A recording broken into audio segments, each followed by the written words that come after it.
Vamos falar agora sobre a guerra no Oriente Médio. Pois é, o primeiro-ministro israelense Benjamin Netanyahu apresentou a primeira proposta oficial visando ao fim da guerra entre Israel e Hamas.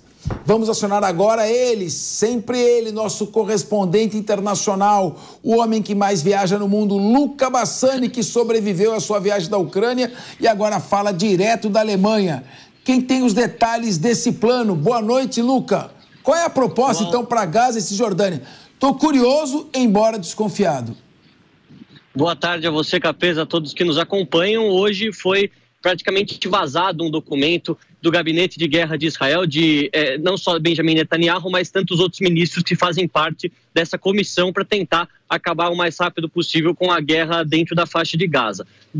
Dentre os pontos listados por Netanyahu está a desmilitarização e a desradicalização, se assim podemos dizer, da faixa de Gaza, além do controle da segurança sobre o território da Cisjordânia e da faixa de Gaza e também das suas fronteiras, principalmente a fronteira de Rafah entre o Egito e Gaza, que antes da guerra era controle egípcio, mas segundo Israel foi utilizada também para trazer clandestinamente armamentos para os terroristas do Hamas, o que na visão de Netanyahu é impossível de continuar acontecendo. Acho interessante a gente pegar um paralelo até com a guerra da Ucrânia, já que o presidente Putin fala que o objetivo dele na Ucrânia também é desmilitarizar o país e desradicalizar o país, já que haveria facções radicais de nazistas dentro do exército ucraniano, o que de fato acontece, mas em proporções, obviamente, completamente menores. A gente sabe que o exército ucraniano tem uma porção radical, mas é majoritariamente formado por homens comuns do povo que querem a liberdade e a independência do seu país, enquanto que no lado do Hamas são todos terroristas, todos fundamentalistas, todos radicais. Então a gente vê que Netanyahu deixou esse plano bastante claro, excluindo também a possibilidade de que haja o reconhecimento de uma nação independente chamada Palestina. Então a famosa solução de 2 estados, defendida pelo Brasil e tantos outros países ao longo dos últimos 70 anos, é completamente descartada por Netanyahu, lembrando que outros primeiros ministros de Israel tentaram implementar essa iniciativa ao longo de toda a existência do Estado de Israel. Houve muitas dificuldades, Yasser Arafat acabou não aceitando no mais provável evento em que isso acontecesse lá em Camp David, nos Estados Unidos, com o intermédio de Bill Clinton, e agora com o governo do Likud, com ministros muito radicais também dentro da sua composição ministerial, Benjamin Netanyahu deixa claro que não quer de maneira alguma o reconhecimento da Palestina, algo que os americanos e vários outros países árabes estão tentando negociar como uma maneira de fazer essa guerra acabar o mais rápido possível. É uma situação, obviamente, adversa aos palestinos, e nós sabemos que não importa o que o Brasil fale ou outras nações, até mesmo as nações africanas, o que importa mesmo são aqueles que sentam, entre aspas, na mesa dos adultos, que é os Estados Unidos, a China, a Rússia, a União Europeia, o Japão, entre outros parceiros que conseguem fazer algum tipo de pressão diplomática em Israel, e infelizmente os outros países mais periféricos não têm esse poder que acham que têm. Ô Luca, é claro, o primeiro-ministro Benjamin Netanyahu é um político experiente, muito inteligente. O inglês dele é mais fluente que dos próprios presidentes dos Estados Unidos, é um homem preparadíssimo, político preparadíssimo e muito hábil. Mas a gente também não nasceu ontem, né? A gente tem alguma experiência, né? Então, vamos lá, ele está propondo a desmilitarização da Palestina, mas ela não tem um exército para ser desmilitarizado. Ele está querendo o seguinte, tá falando, Hamas, entregue todas as suas armas para nós. Ele sabe que isso não vai acontecer, número 1. Ele está falando na desocupação dos territórios ocupados da Cisjordânia. O que ele vai fazer com 450 mil judeus colonos que ele autorizou, que o governo do Likud autorizou legalmente a se instalarem lá, inclusive com venda dos terrenos para eles? Como é que vai fazer? Gaza vai continuar podendo os palestinos de Gaza atravessar a fronteira e trabalhar em Israel? A construção civil está completamente paralisada em Israel. Então, esse plano é um plano mais ou menos como a lei Euclides de Queiroz, para inglês ver, que proibiu o tráfico negreiro? Foi daí que surgiu a expressão para inglês ver, né? Em 1850, a lei Euclides de Queiroz, que queria proibir o tráfico negreiro, só para tapear a Inglaterra, que tinha aprovado a lei Bill Aberdeen em 1845. Bom, vamos voltar para o assunto. Eu te pergunto, vai funcionar essa proposta, ou é só para aliviar a pressão e para os Estados Unidos falar, olha, pode mandar a nossa ajuda, e que nós estamos trabalhando. O Antony Blinken vai engolir essa? Olha, Capês, é uma espécie de plano que fala muito ao eleitorado de Netanyahu, esses judeus mais ultra-ortodoxos que realmente acreditam que essa seja a única saída. O ponto é que, apesar da guerra ainda continuar e levar alguns meses, na visão de muitos analistas, no período pós-guerra nada garante que Netanyahu e muito menos o Likud seja o partido dominante, o partido que vai governar Israel e vai poder ter a tomada de decisões desta magnitude, principalmente se nós considerarmos que a popularidade de Netanyahu caiu muito durante esses 4, 5 meses de guerra.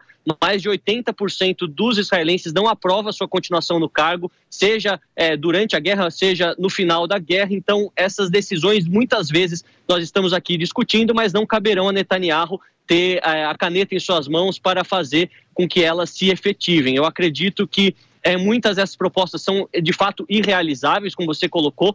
O Hamas não é um exército, mas é um grupo terrorista que foi se militarizando fortemente durante os últimos 16 anos, ganhando mísseis, construindo túneis, financiados principalmente pelo Catar e pelo Irã.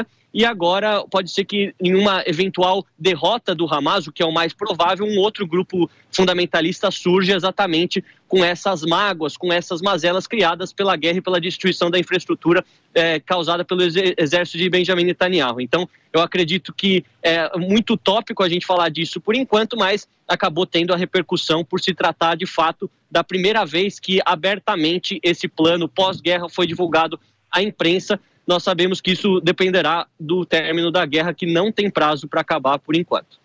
Eu sou crítico, inclusive ecoando o pensamento da imensa maioria do povo, da população de Israel, que, aliás, a grande mídia distorce as imagens de colonos extremistas na Cisjordânia e desse grupo de extrema-direita que sequestrou praticamente o Benjamin Netanyahu e apoia a destruição completa da faixa de Gaza, como se fosse a visão da população de Israel. E não é a visão da população de Israel.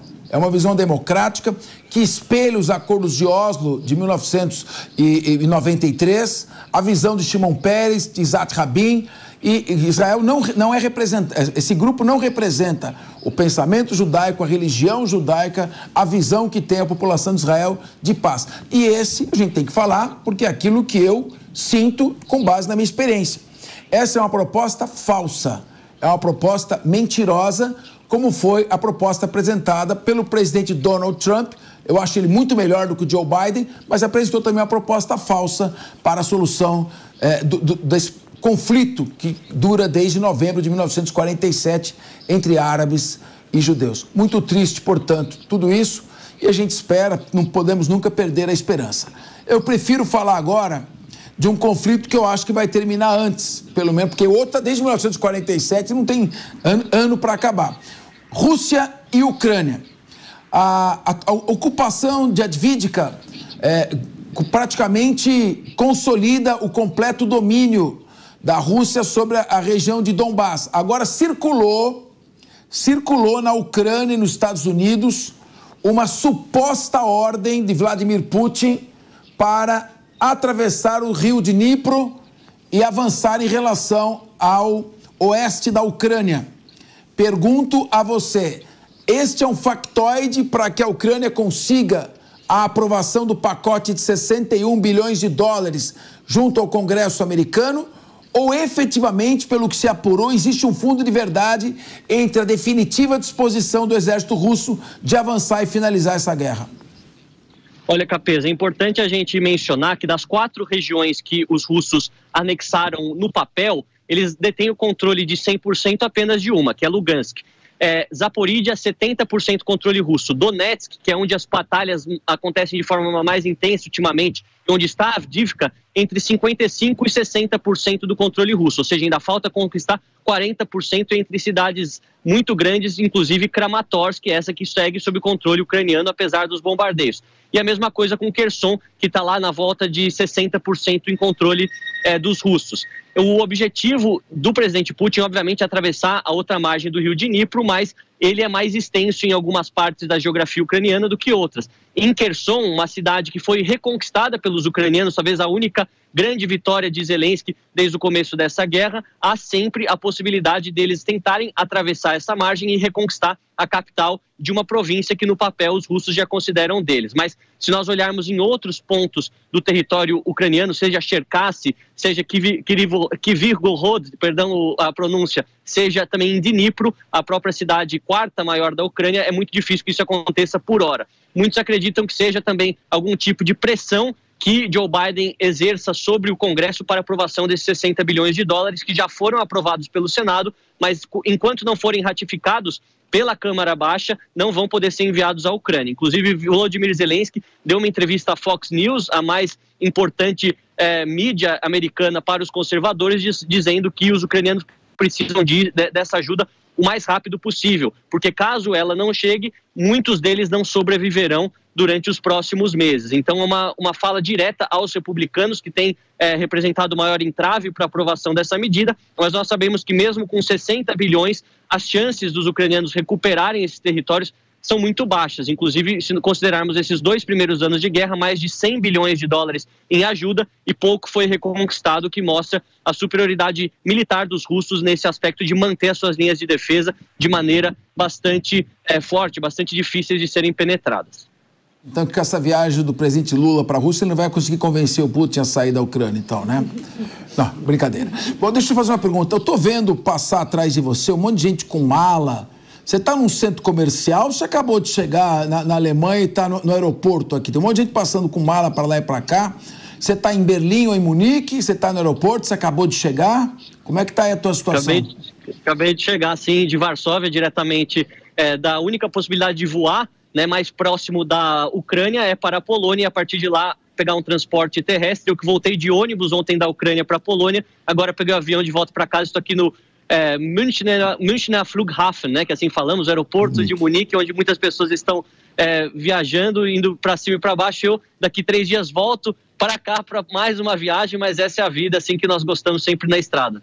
Sem dúvida, por isso você já conhece quase 120 países aí e você provavelmente acabou de pousar. Eu estava vendo o pessoal, que a gente tem que mostrar também o outro lado, o making off do repórter, né? O sofrimento e o sacrifício. Um abraço a você, Luca Bassani, e até segunda-feira. Até segunda.